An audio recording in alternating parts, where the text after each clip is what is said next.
I started the company in 91 and 15 years later sold it to a public company. But the thing that was different about this was that, it was an 8-figure deal.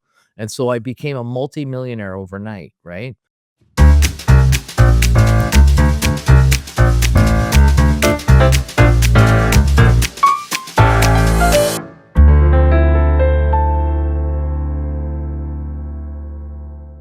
And here we go. Hey folks, today I have the honor to interview Glenn Poulos, who is an entrepreneur and business strategist building his third company, Prog USA, long-standing supplier to the power generation distribution industry. Very interesting, Paul. Super excited for our chat today. And more than that, you are also the author for Never Sit in the Lobby, which I'm looking forward to purchase and have that in my hands. I looked into the reviews, amazing reviews, especially to me who is a sales enthusiast. So I'm much more interested now. So Glenn, thanks so much for your time. Thanks for joining the show and welcome. Well, thanks, Alex. Thanks for having me. It's great to be here. So Glenn, as I was looking through your story and activities in business, everything started at your early age at 29, right? You decided to build a company from scratch. And what was going on in your life that time? Like, was it ambition, desperation, or just a crazy idea when you're young? Or something else that entirely made you think, I'm going to do this right now? Well, so I started in sales at 25-ish, right? So like in around 24, 25 or something, went into sales, not my own business, but I was working for another company, right? And by the time I was 29, I had always, because I have this Greek heritage, and my parents were entrepreneurs, my grandfather was an entrepreneur, or they had their own businesses, right? I mean, back then they didn't call it really entrepreneur, but nonetheless, I thought I want to do the same thing, right? I want to start my own business. But also working for this sales company, I realized that the owners were leveraging all the salespeople in the company, right? So I was making great money had a good job. I liked it.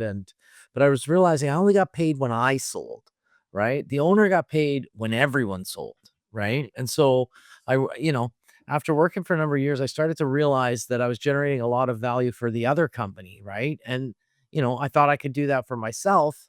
If I can do it for them, I can do it for myself, right? And so that was what made me want to make the leap, right? And so, I looked for a niche, and I exploited it. But that's the short answer, and I'm happy to dive into it however you want. So, What was the first business about? Sorry, I looked okay. through it. Telecommunications, right? Or am I right? Both my first two companies were telecommunication companies. So the first one was called MMWave, millimeter wave technologies, and millimeter wave it's related to the frequencies of cell phone signals, right? And so they operate at millimeter wave technology frequencies, right? And so we're a distributor, so we're a wholesale distributor. So we import products from around the world, and we stock them and sell them to customers in our territory. And at the time, our territory was Canada. And so we were selling to people that were building mobile broadband wireless networks, cell phone companies, basically, right? Not selling cell phones, but selling the network side of the business. And that's what we were focused on. And yeah, I started that company in October of 1991. Wow. And you built your first company for 15 years and then you exited. And that's not just a business transaction by the end of the day. That was a decade and a half of your life walking out the door. What did the day after the exit actually feel like? What do most people completely underestimate about that moment when they have to withdraw the business? Well, the story, Alice, can be told in two different ways, right? And I like to be transparent with people because to me, it's always resonates better when people are very honest about things and not BSing your audience about how great I am, right? And so I started the company in 91 and 15 years later sold it to a public company. But the thing that was different about this was that, it was an 8-figure deal. And so I became a multimillionaire overnight, right? But Yeah. the thing is that myself and my partner, we ended up getting shares in the public company. And we had so much equity in this public company that we weren't able to sell our shares because we were insiders. So we were only able to sell a very small amount every 90 days because for a 2-year window, it's part of the Sure. stock exchange rules, right? And so I became this, like in my mind, I became this famous multimillionaire, right? Oh, I'm rich, right? And so bought a sports car, stuff like that. And in 18 months, they bankrupted the company. And what ended up happening was that I handed over my business. I got a millions of dollars in shares back. The shares went to zero, and I ended up with nothing. And that's why I had to start the other company, Gap Wireless. And Oh so God. yeah, and so, it's like and the funny thing is that I saw the telltale signs only an hour or 2 after they bought the business, because when we sold the company, we signed off all the paperwork, and this was back in the day when you literally signed hundreds of pages. There was no DocuSign or anything like that, and went to a bank to do it, and on my way driving back to the office after signing the paperwork, Right. the new owners, before I even got back to work, had ran our line of credit from 0 to 2,000,000, and they had emptied our bank account of every penny that was in it, and, they took over the bank, they took over the line of credit, and they ran them up to the max, and they kept us maxed out, max debt. From that point on, they stretched us and our vendors from that point on. And they were really after us. They bought a couple other companies, which of course suffered the same fate. And ultimately the CEO of that public company ended up going to jail for fraud. And he went to prison for 11 years. And it took a while for him to go to jail, but I never got any money. But he ended up going to prison for it. So Damn. it was a really, really shocking deal. So then the next time was Gap Wireless, and 15 years later, I sold that company for cash. That time I was not stupid, right? If allow me, of course, and if you don't want to disclose it, how did you feel when you saw everything melting? All your assets and the money that you had, and you became multimillionaire overnight.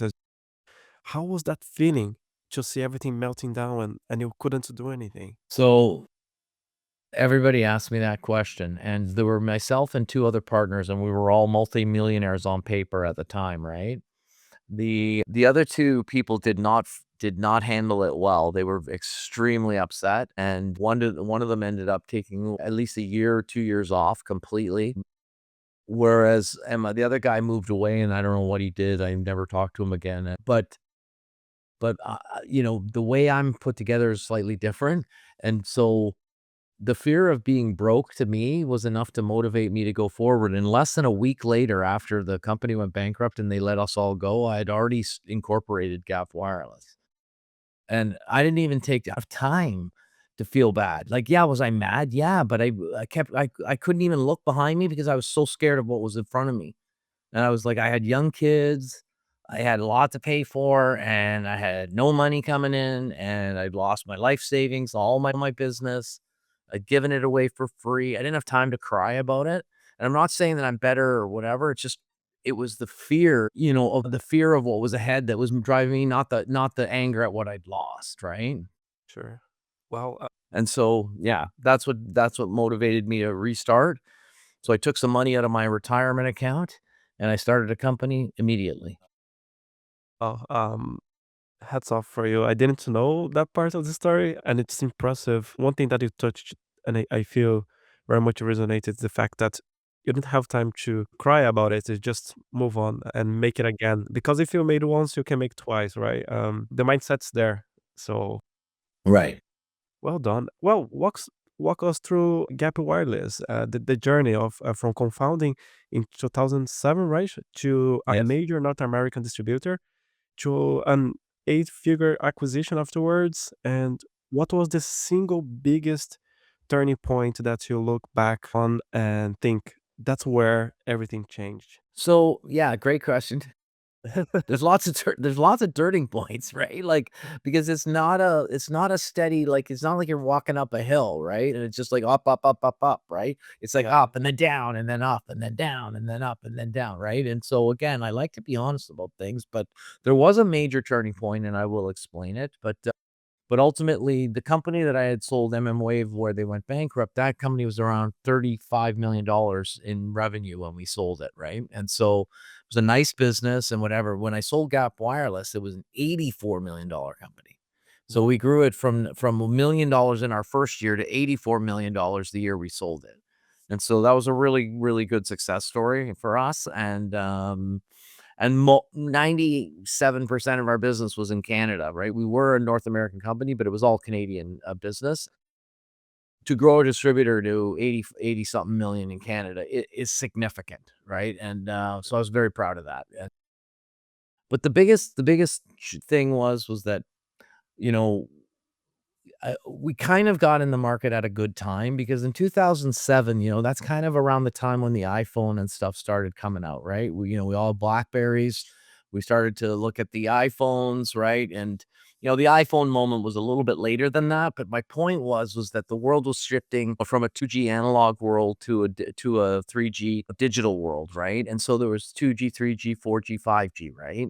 And so throughout the years of Gap Wireless, we rode those waves of every time there's a G, the carriers would have to put up new radios on the tower, right? In the beginning, when we started the company, the radios were at the bottom of the tower. At the end, they were at the top, right? They were miniaturized. So the but when there was once the towers were built and the radios were installed, there would be a very significant slowdown. So it was like 2G ramp, then drop, and then 3G ramp, then drop. We learned that fairly quickly. So we started to try to expand our horizons a bit and take on more stuff to level out the business, but we couldn't help but ride this wave of up and down, right? But along the way, we started to take on some little different business angles that were not our core business, right? Selling different products, like for instance, one example would be we started selling drones, right? We thought, they're all going to start using drones to check cell sites. And to a certain extent, they did. But selling drones is a nightmare, and mainly because at that level, these drones, I mean, they were changing so rapidly. You'd buy a bunch of these drones, and before they even arrived, a next generation drone was already introduced by the manufacturer, and the customer wanted the new one, and you hadn't even received the first generation. So, anyways, what happened in 2019, the turning point that you were asking about, was that we had brought on a general manager to run this other services division and let him run it, and he almost ran us into the ground, and he lost over $1.4 million on a project, which almost bankrupted us. And we didn't really have our eye on the ball, and it was creeping and creeping and creeping, and all of a sudden we realized, oh my God, like we're in deep shit, right? And so we ended up going from 80 people to 29 people in one day, restructuring the business in order to save the company. I can explain what we did and how we did it, but we did it all. I called my business partner. I said, dude, we have to restructure the company. We got to go from 80 people to 29 people. And he's like, oh my God, like, how are we going to do it? And said, this is how we're going to do it. And he said, when are we going to do it? And I go, it's going to be done before 10 a.m. this morning, and we're doing it all at once. It's going to happen today, and it's happening now. And later he said to me, he said, "Oh my God, I never would have had the guts to do that, let alone think it up or whatever, but it was the turning point for our business and we sold off part of the business. There was somebody that was interested in that services piece of the business. We struck them a sweetheart deal. There was a US company that sold drones that wanted access to our Canadian drone. So we get, and that took most of the people, and two or three other people were laid off, and that was it. And it was done. Boom, boom, a couple of phone calls and, a few severance packages, and everybody was gone. Right. And that was made all the difference in the world, and we went on to record profits in 2019, 2021, and 2022, which were the 3 years they averaged out when they figured out, what they were gonna buy the business for, right? And, so if we hadn't have done that, we might have actually we could have theoretically gone out of business because we had lost so much money, but by retrenching, selling those pieces off and focusing on what we were good at, we came back to record profits. We made up for the loss that we had in 2019, and we never looked back. Wow, impressive. The fact that you had to deal not only once, apparently a couple of times of up and downs, and big loss like that put him on the edge of Yeah. bankruptcy. That's very, very, very interesting because it's not only the money itself. By the end of the day, it comes to the pressure and the mental balance, how to deal with that, right? And come up with Yes. a logical solution. You mentioned about bringing to your partner and saying to him that you should cut like the workforce from 80, right? 80 to Yes. 80 to 29. Yeah. wow, that's a lot. Yeah. It is. And then how was his reaction like on that day? Well, once I told him what we were gonna do and he saw how we were gonna do it, he was like, "Let's get it done," and it was done. Went in, gangbusters. We talked to everyone. We explained what was happening. In the end, because we sold 2 pieces of the business to new owners, none of those people lost their jobs. They all went to the new companies.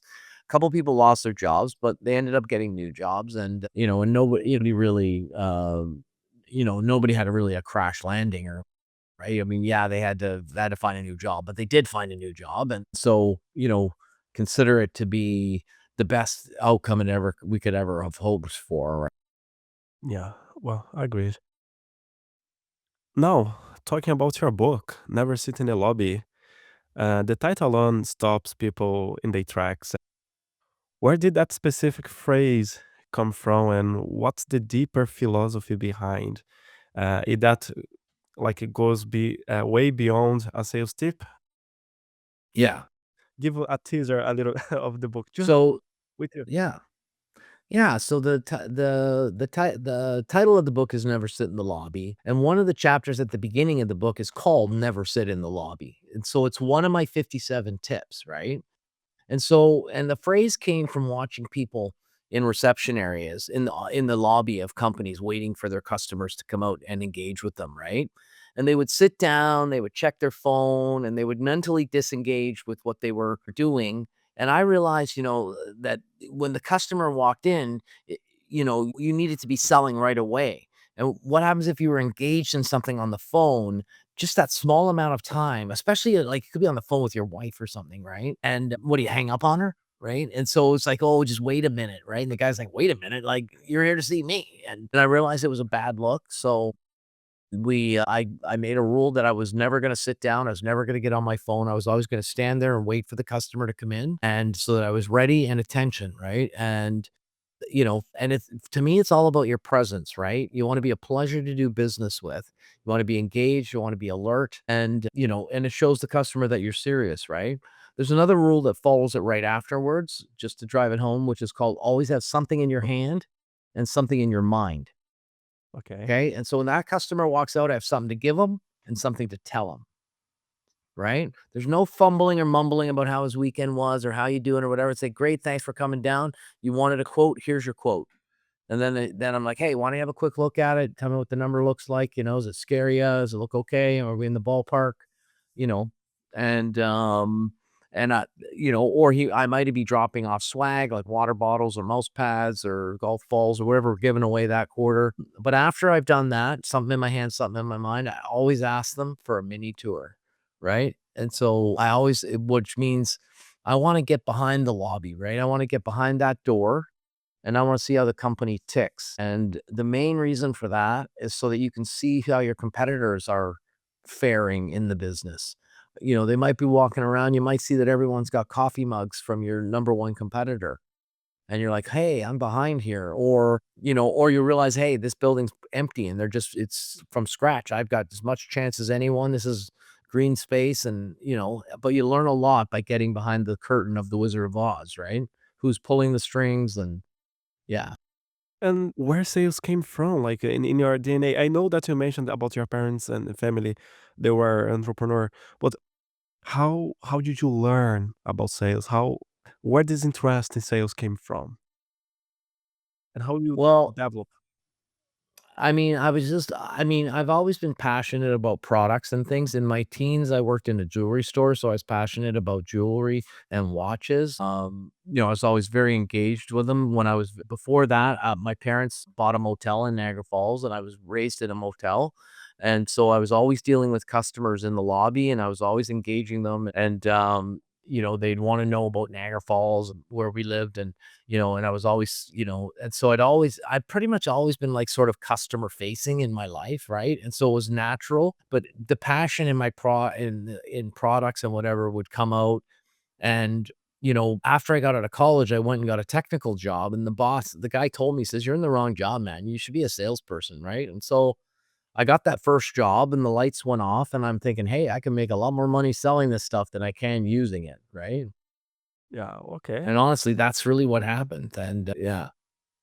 Interesting. I just wanted to know, like, where was the inspirational story behind it? That makes sense to me. If you're customer facing, in the motel that time, you already got used to the environment of presenting yourself and have a speech ready to go. After two successful exits, most people retire and consult or just play golf. I don't know if you're into golf. You moved from Toronto to Orlando and walked into a brand new industry and started building again from zero, right? What does that say about who you were and what drives you? And honestly, was there ever a moment you thought, why am I doing this again?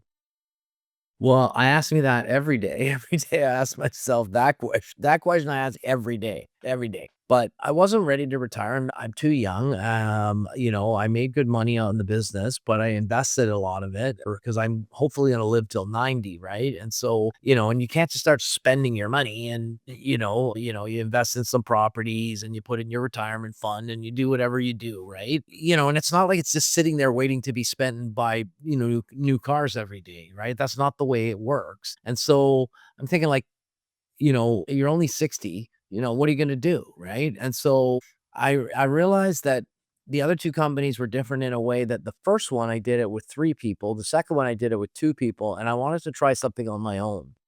And so the other difference was that I wanted to try to buy a business and grow it. I didn't wanna have to start a business, right? I didn't wanna go from that very, very beginning, right? Which is extremely time consuming. And I wanted to do it in the US, not in Canada, where the market's bigger and the weather's better. And so I got my E2 visa. I bought a small business distributor in Florida that does the same kind of thing, selling electronic equipment, but not into the telecom network, but into the utility network, into the utility space. Same kind of business, but different customers, different technology. And so, because I didn't want to, if I was going into the telecom space, I would have been competing against the company that just bought my company, and I'm not going to do that, right? That would be a bad look, right? And Sure. I That's say it's like marrying your brother's ex-wife, right? Like I'm not going to do that. And so, but I wanted to be in the similar kind of business that I understood the mechanism of how the business worked. Buying products, import the products, sell the products, not like running a SaaS company, which I don't know anything about. And so really doing the exact same thing, just doing it in a warmer climate to a larger customer base, in a different country, and different technology, right? Yeah. Interesting. You mentioned something that caught my attention here. In fact, it's a different industry with different consumers. It's something that we are related about. You know about at least like the fundamentals. Would you be scared if you, or at least like a little bit, not scared? It's not the word that I want to say. Uncertain about join a completely new industry, but with a completely new product that you are not familiar with. That would be a bit more challenging for you. Yeah.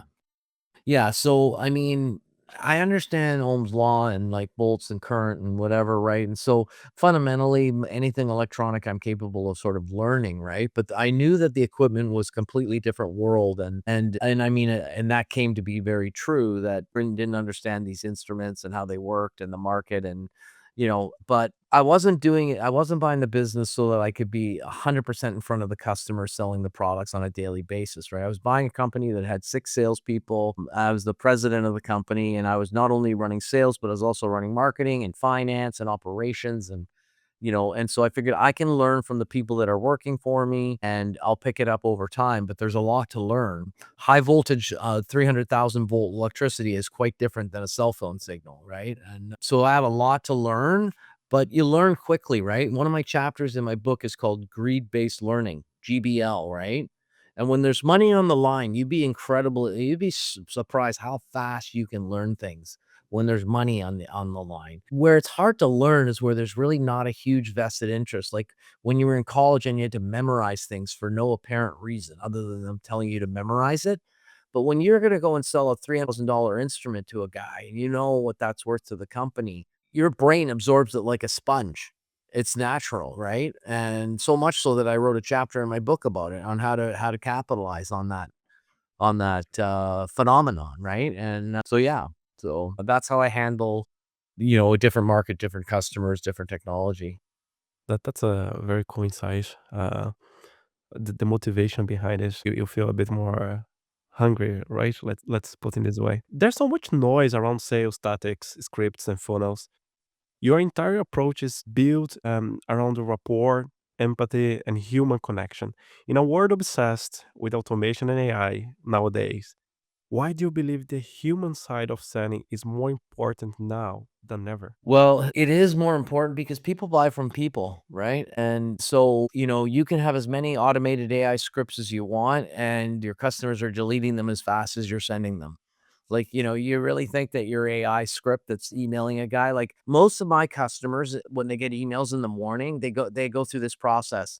Can I get fired if I delete this message? No, delete, right? They delete every message. The only message they read is the one from their boss and the one for the schedule of the day, right? Like, go to this substation and the boss says we have a meeting at 2 o'clock. Don't be late. Everything else gets deleted. They don't care. So it's not like your AI script is accomplishing anything. And so you need to struggle and find ways and means to get ahead, and nowadays what it's been reduced to is that you almost need to text the guy. So you need AI tools to find his phone number, right? So that's where AI comes in. Okay. And then you need to text them and you say, "Hey, it's Glenn. I got this great I want to follow up with you and send you an email or give you a call about something." Then you send them an email, you send them a call, and then their electronic ecosystem starts to recognize you, and it say, might be Glenn Poulos, right?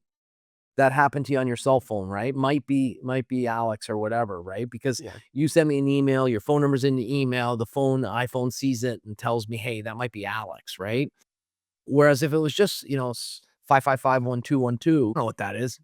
Block. I don't answer it, right? And you might leave me a voicemail, but I probably won't listen to it, right? And so you can get creative and use the tools to help you get more up at bats with the customer, but eventually you need to engage with them one-on-one, and that's where the rapport comes in, right? You need to build genuine rapport, and it's hard to get in front of them now. It's not easy, but the guy who's getting the order, he's getting in front of them.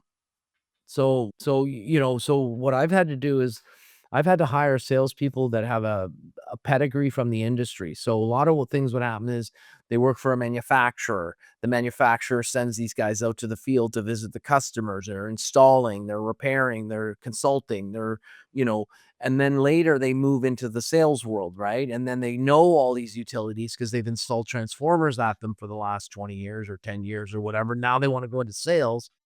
They can call different people at all these utilities. I can't just hire It's very hard for me to just hire a guy off the street who is selling, air conditioners or whatever and get him to, because he doesn't have any Rolodex. So I've had to, I've been at this for like 2 years now, and I've learned all this through the hard knocks, and I've been getting better and better, improving the people and the contacts that they have in order to game the system, right? And do we use AI? For sure, but we only use it to elevate our performance. It doesn't replace us. There's no way. Like, engineers that are putting in substations don't respond to AI bots. Like, I'm sorry, it is not happening.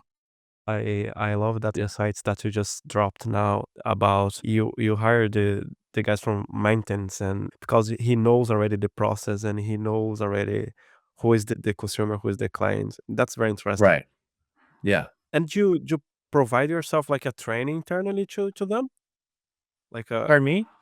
do you train them like by yourself when you hire a new salesperson, let's say? Yeah, so we're because we're selling products from around the world, we rely on a lot of the manufacturers to train them on the specific products, but we train the customers on we train the new sales guys on our ERP system and our funnel of system, and the tools that we have available to them and all that jazz. Yeah. I And Yeah. So, I mean, with your methodology, like from never sit in the lobby, like, do you bring that into your company, like into the methodology? Yeah, I mean, I'm saying it all day long, right? The guy's like, what do like the guy's like, "So what do I do next?" I'm like, "Just show up with something in your hand, something in your mind." Okay, And he's like, "And then what do I do?" I go, "Ask them for a mini tour." Right? And then I have all sorts of like tips and tricks that I use along the way, right? To stay engaged with the customer once I get in there, right? And I'm always sharing that stuff. And yeah, I give them a copy of my book, and it's not the only playbook, but there's lots of good tips in there on what to do and how to do it, right? And but the sales is kind of like a world that just it works itself out, right? Like the good people, they make it happen, and then the bad guys, you just have to get over time, you have to replace them. It's like it's probably like sports or whatever, right? Like there's a reason that the guy's sitting on the bench and never gets up, never plays, right? true. You know? But And eventually they just trade him, right? And so your A players rise up, and you have to play to your winners, and you got to support them, and unfortunately some other people need to find opportunities in other markets or other avenues maybe that aren't sales because they're not cut out for it.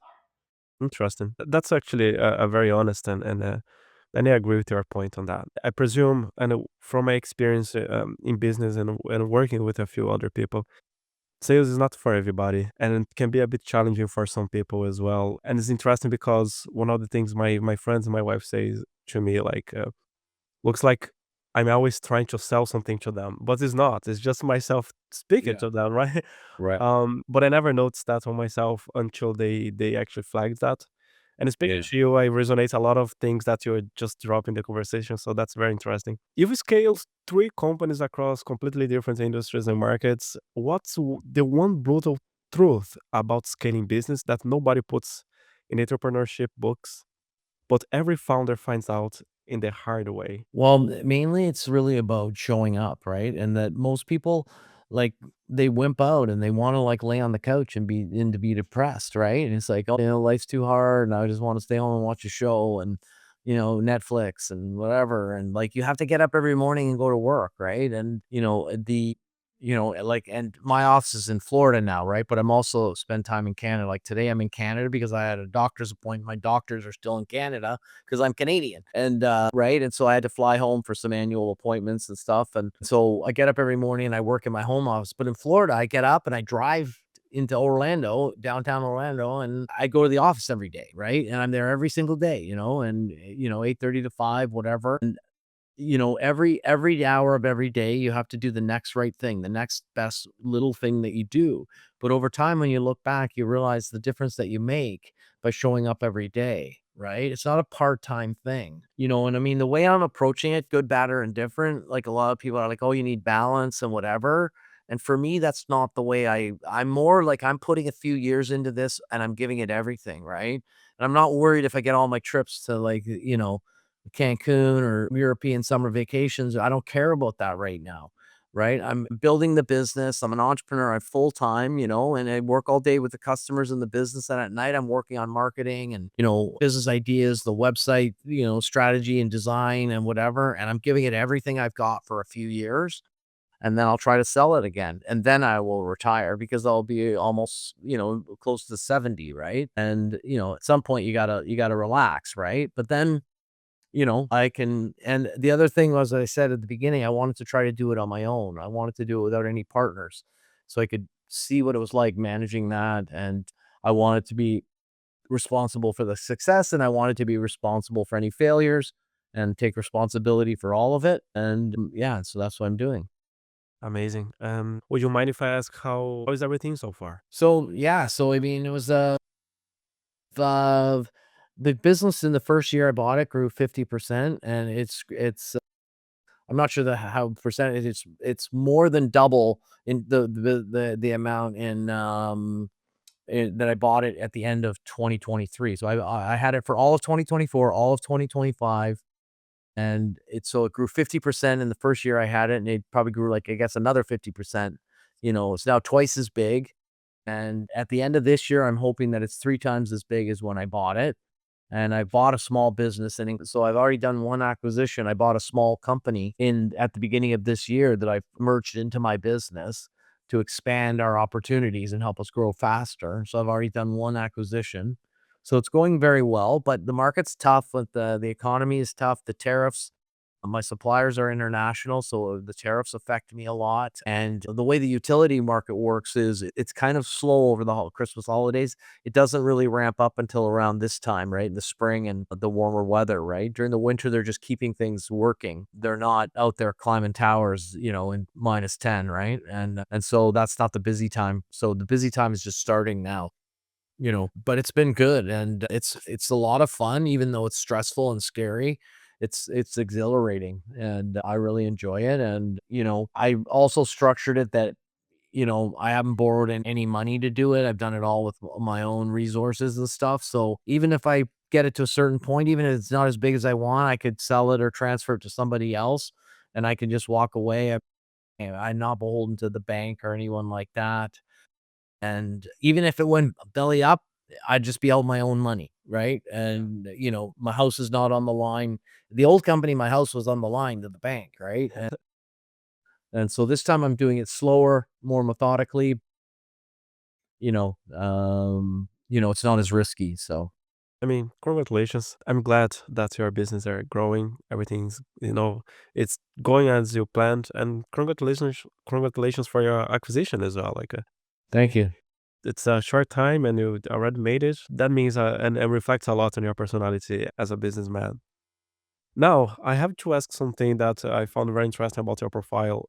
You are an in-demand charity DJ known Yeah. as it, Fossil. Fossil, right? I was about to Yeah. pronounce that. I would ask to correct me. Fossil.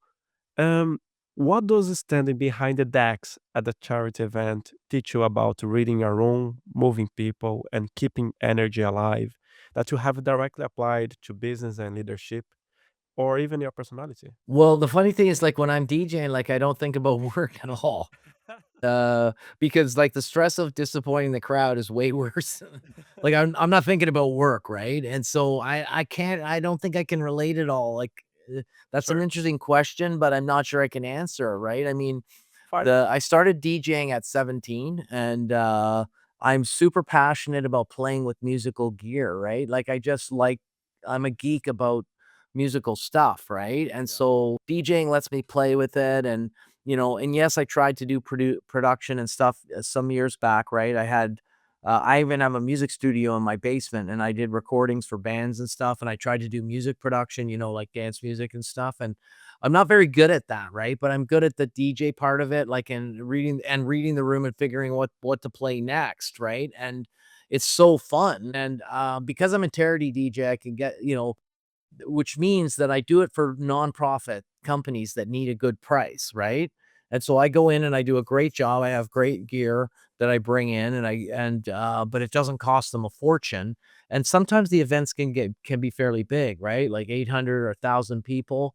And DJing to 800 or 1,000 people is extremely fun, right? And I don't like I said, I show up early, I have to get all my gear organized and all that. I, work till the wee hours of the morning, which is upside down for me. I don't care. Then I have to come home and, tear down all my gear, and I love it. It's just something that I'm passionate about, and it helps the charities because it gives them a, a good price. And when you're a charity DJ, you don't have to like advertise because Yeah. word of mouth, they're like, "Oh, well, if you need a good DJ and you don't have a lot of money, just call this guy and he'll do a good job," right? So I have more. So actually, today's Thursday, right?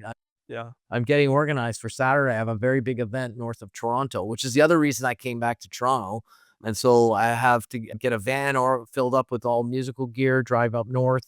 And I have a big event for a nonprofit organization, and I'm very much looking forward to it. And so, yeah, so Well, I have about, either sometimes one a month, but usually one every other month, and so 6 to 10 a year. And that's enough with my job to, because it's a lot of work, right? and do people like, do they know or they realize that it's just a multimillionaire behind the decks? No, they don't know. Okay. No, no, they don't No. know.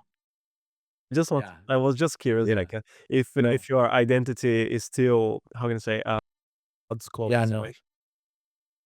Yeah, no, like, sometimes people figure out, like, sort of that, and they're like, "What the hell?" Right? And, and it's shocking to them and whatever, but no, like, I'm just who's that old guy behind the thing? And then but, like, I did an event a few weeks back or whatever, right? And they were signing kind of like, because 'cause I'm old, right? That's why my name is Fossil, right? Like Okay. the fossils that you find in the ground, right? And so I just spelled it differently, and, but they're like, "Oh my god, this was, like, so much fun," right? And, but, I use and I have to play a lot of new genres and things that are not my core genre of music, but now I have AI to help me with it, right? Like, when I know that I need, like, a 20-minute set of, like, dance hall or whatever, right? I can say, "Give me 6 songs or 8 songs that flow in perfect key and, in dance hall that I can blend in, with whatever is coming before," and I can build sets of music genres that I'm not super familiar with. And with real-time streaming, I have access to millions of songs, so I'm never without a song that somebody needs, right? That's the other thing when you're doing these events or whatever, it's not like I'm working at a bar and the bar is a hip hop bar or an EDM bar. I'm doing events with thousands of people, and they could be like 18 or they could be like 70, right? Depends on the crowd and whatever, and if they ask me to play the song, I try my best 99.9% of the time to play whatever they ask. And, and that makes a huge difference, right? Because they become the people that help rate the DJ, right? Like, the people that are just there and it's the like, they have a time or whatever, but the people that ask you to play songs and then you play them, they're the ones that, like, review you, right? Like, they're the ones that say he was good or he was bad, True. right? They will give you So feedback. yeah. So if someone asks me to play a song and I don't immediately know the name or whatever, I go, "Is it danceable?" And they're like, "Well," and I'm like, "Dude, it has to be danceable and I'll play it, right?" And they're like, "Oh yeah, it's danceable." I'm like, "Okay, then I'll play it," right? But sometimes they ask for, some 65-year-old guy will come and he wants me to play some rock song from the '70s Yeah. because he likes Poison or Kiss or something. I'm like, "Dude, this is not a concert." So, yeah, anyways, That's lots of fun. that's a cool side of you, Yeah. Glenn. Very interesting. And you have made multiple major lane changes, industry, cities, roles. Most people stay in their lane because it feels safe, right? Yeah. What's your honest advice to someone who knows they need to change direction, but it's paralyzed by the fear of starting over, of beginning? So the fear, like, your biggest motivators in life are fear and greed, right? And that, people wanna argue that, but it's true, right? And so, like, fear is, like, universal. It's gonna be there no matter what, right? And so when someone's wanting to start a business or make a lane change, right? They're operating, they're living in a world of fear, right? Like, if I make the change, maybe I'll lose my benefits and my retirement plan that I'm with or whatever, or steady job or something, and I'm gonna go do this. But the reality is that fear, it keeps pushing you up against the wall, right? You keep hitting a wall and you bounce off the wall, and guess what? You're not going anywhere, right? You're in the same spot over and over again, right? Like, all you really need to do is take one deep breath, right? And jump over the wall, because the fear will be there on both sides of the wall. Like, it's not gonna be there's not a fearless place to exist in the world. You're scared on this side of the wall to jump over it, right? And then when you jump over it, you're scared of failing and you're 10 times more scared. So guess what that does is it propels you forward to not fail. And every day when you look back, the wall is farther and farther behind you and you're further along. You get up every day and you go to work and you do the next right thing, like I said earlier. And 6 months later, you can't believe what you've accomplished by just taking that one step that you need to get over the wall. You can't eliminate the fear. There's no fearless mode of operation in the world. It doesn't exist. So you want to cause fear to hold you back, or do you want to have it push you forward? It's your choice, right?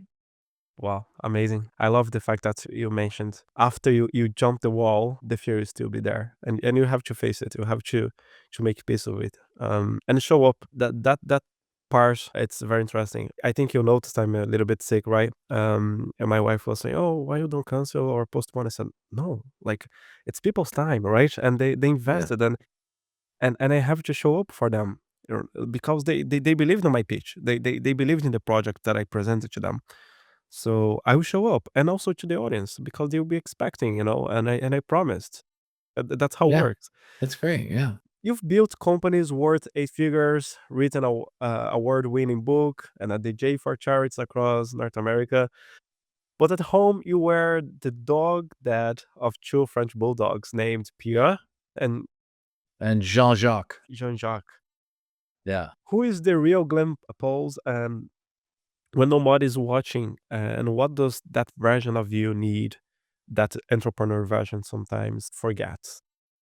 Yeah, so mainly yeah, so yeah, like, so it's not like I'm going out on the town and having, like, fancy dinners at expensive restaurants or whatever, right? I try to make a healthy meal, and, eat healthy things and maintain my weight and stuff like that, whatever, but most of the time I'm relaxing from a very hard day of emotionally at work, right? Mentally up and down and this and that, and mostly I'm fighting with my wife over which dog we get to snuggle with and, you know, sit on the couch, relax. I'm not always watching TV or whatever, but I'm always with the dogs and they are great companions. And that's how I recharge. Right. And so, yeah, most nights you'll just find me with the dogs. And when I go back and forth to Florida, they come with me. I drive, I don't fly and bring them with me and they're with me all the time. So, um, yeah, and they're great companions. So, I don't know if is there something about that, but you were the fourth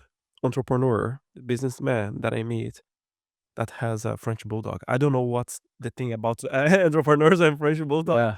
Right. but all of you guys have a French Yeah. bulldog. I have to discover. Probably I have to Yeah. have a Well, French bulldog. they are amazing, let me tell you. Well, presume this is our pretty much our conversation. I just want to do one thing that I traditionally do with every guest to give Okay. a little bit of personality. Who is Glenn? It's basically the ping pong questions. So no Okay. time to think. Sure.